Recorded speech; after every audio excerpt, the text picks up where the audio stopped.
Hi, this is Donna. Welcome to DD Paper Crafts. Today I'm making this baseball cap style box. This was a requested make.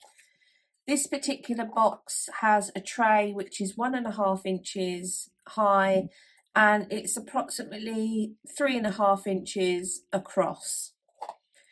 I have made this particular box out of scrapbook paper. This was 180 GSM. I did try to make the box out of a 230. I felt that was quite difficult to manipulate, particularly when it came to making the lid. So I would recommend anything up to a 230 really. I have tried to make this particular box in a format which hopefully you will then find easy to resize to suit your needs. So let's put this box together to start with. I have my base cardstock and this is 4 inches by 5 inches, and I've got a circle die here which from outside edge to outside edge is 3 3/4 of an inch. I have made sure that I've got a sharp pencil. I'm going to draw lightly around the outside edge of the die. I'm then going to move the circle down. I want the outside edges of the die to be lined up, as it were, and the front edge of the die is going to be down at the 5-inch mark. I'm going to draw around. I don't need to draw where the circle intersects into the first circle, but where the circles join.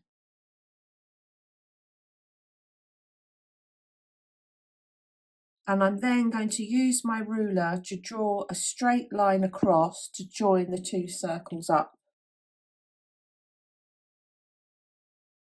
I'm going to cut around the pencil mark. In order to calculate the sizes of my hexagon, I took my ruler and I just measured across from one edge to the other edge, just to see ideally what length my side strip for my hexagon would be. So as a consequence, and each of the side pieces of my hexagon are going to be 1 7/8. So if you want to change up your base, as it were, this is one way that you can work out what size your tray needs to be if you're going to make a hexagon shaped tray to fit in the back edge of the cap. We'll now create the sides of the tray, and the depth of the tray is going to be 1.5 inches. I therefore am starting with one strip which is 8 by 2 inches, and along the 2-inch side score at 1.5. Then we're going to score at every 1 7/8. So it will be 1 7/8, 3 3/4, 5 5/8, and 7.5. And then our second piece again will be 2 inches scored at 1.5, and this is going to be 4 1/4 inches long, scored at 1 7/8 and 3 3/4. We'll treat both of the strips exactly the same way. Fold and burnish along the score lines. We'll work on the longer strip first. I'm going to cut up each of the score lines up within the 1/2 inch tab. Rotate, remove this bottom square, and then I'm going to take a wedge from the ends of each of the glue tabs. So the one at the side and then the 4 along the bottom. And then repeat on the smaller piece.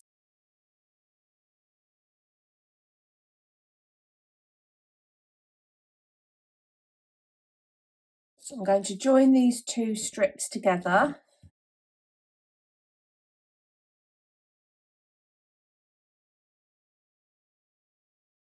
I'm then going to join up the other end.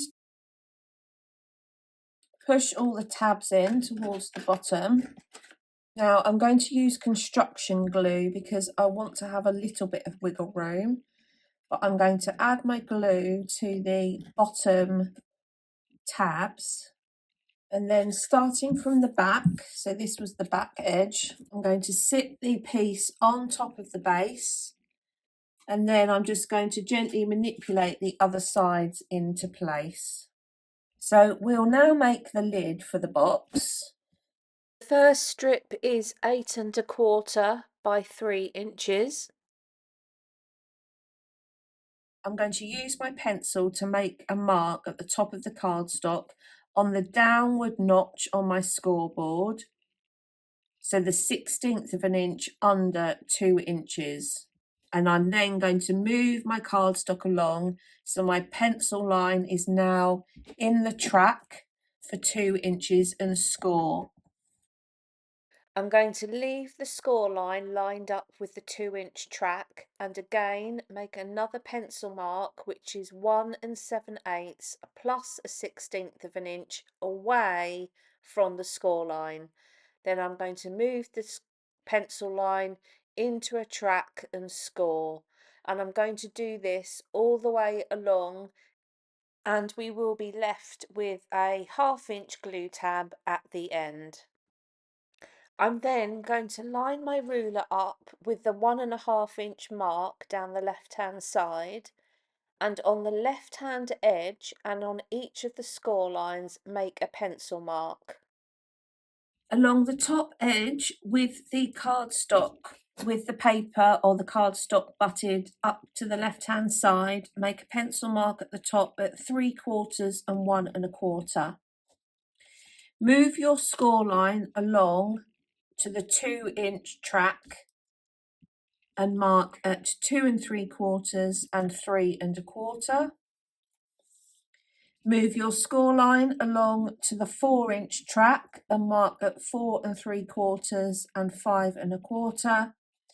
Move your score line along to the 6-inch track and mark at 6 3/4 and 7 1/4.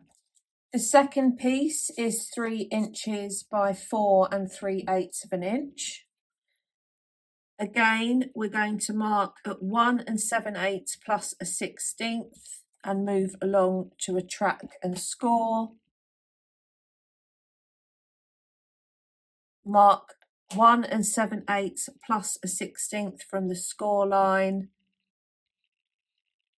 Mark, move to a track and score. Butt your piece up against the left-hand edge.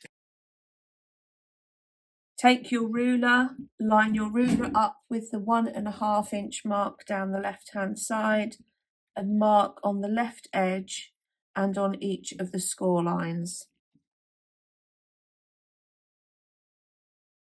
Then mark along the top edge at 3/4 and 1 1/4.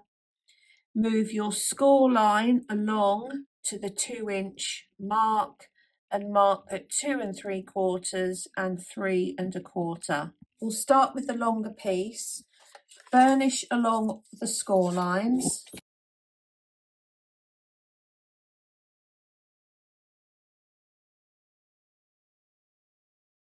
I'm going to cut down each of the score lines to the 1 1/2 inch pencil mark,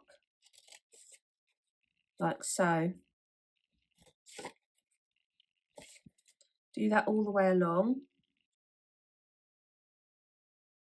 Rotate. I've got the 1/2 inch tab in front of me. I'm going to cut up to the pencil line, but cut at a slight angle to remove that piece, and then take a wedge to create a glue tab. I'm then going to cut from the right hand pencil mark within each section across to the pencil mark on the score line and remove the triangle.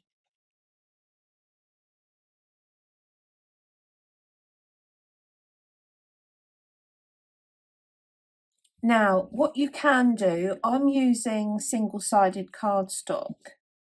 And obviously for the benefit of this video, I've put all the pencil marks on the white side.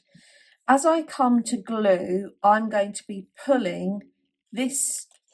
If we start from this end, for instance, I'm going to be pulling this section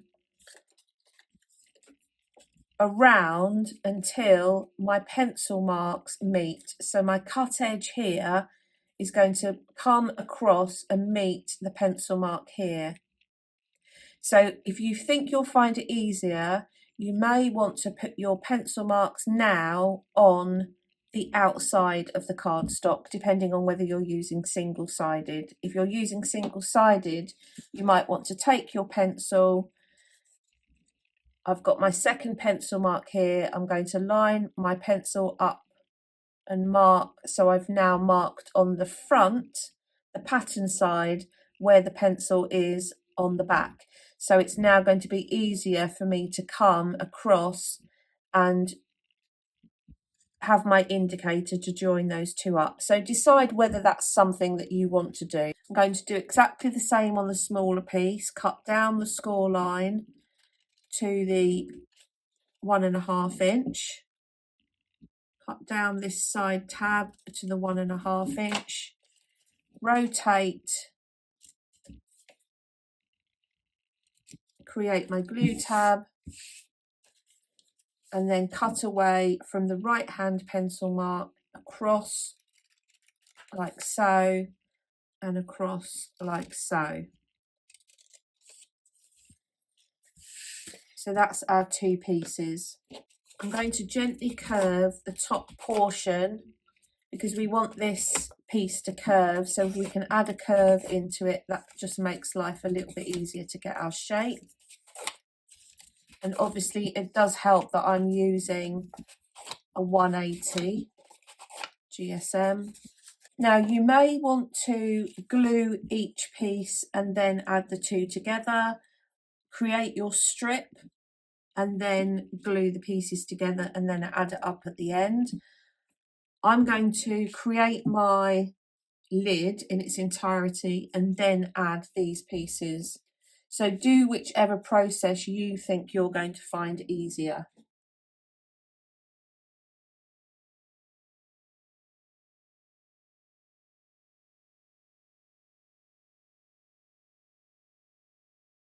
So I'm going to add my glue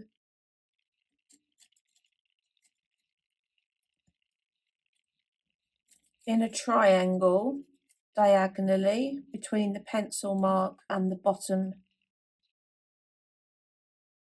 and then bring this across so that the cut edge on the second piece meets the pencil mark at the top.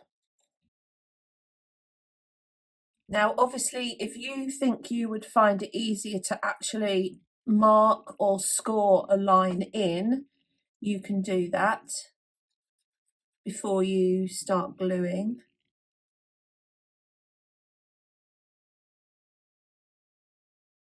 So I'm going to work my way around.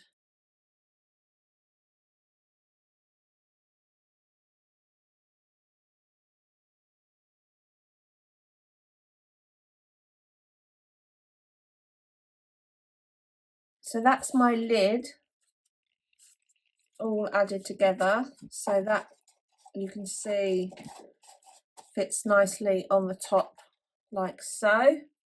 I've cut a circle which is, this is 1 3/8 of an inch in diameter, and I'm just going to secure this over the top. You can see now the box is put together, I just used a gel pen to go around and add some faux stitching onto the outside of the box. I will just show you how, by changing the height of this piece of cardstock, it can change the look of the crown of the cap. So I'm just going to show you a couple of examples which, if you're choosing to make the box in different sizes, might just give you some pointers moving forward. These pieces are all 3 inches long, and I've assumed that I have a 1 inch deep tray, so that's where the crown starts. And in this particular instance, I've marked at halfway across the 3 inch section, so at 1.5, and I've then used that as my marker to pull around the second piece. So the narrower the gap at the top, the shallower the crown of the cap will be. This is the same example, it's exactly the same size piece of cardstock, but with this one I've scored at 1 inches and 2 inches, and I've then brought the side section over to the 2 inch pencil mark. So you can see we have a section at the top, whereas this one doesn't have a section, and you can see that these two pieces, although they're the same size, one which has got the flat section at the top, you can see creates a taller crown than the second piece. In addition, I'll just show you this piece. This is exactly the same width, and again the cut line starts at 1 inches. This is actually, I've gone to an extreme here, this is 5 inches tall, again marked at 1 inches and 2 inches, and you can just see the difference in how those two would sit next to each other. Obviously, as you would expect, the taller you go, the higher the crown you're going to get. I'm not sure if this is actually of any use, but I will leave it in the video. But it just gives you an indication that if you're going to resize the box yourself, how by changing the markers on the lid piece and where you bring your cut pieces across onto the piece next to it, how that changes up the look of the crown. I hope you've enjoyed today's video. Hopefully with the method of construction I've used, you will be able to resize any of the elements that you need to create your particular box. If you haven't done so already, please consider subscribing to the channel, and until next time, thanks for watching.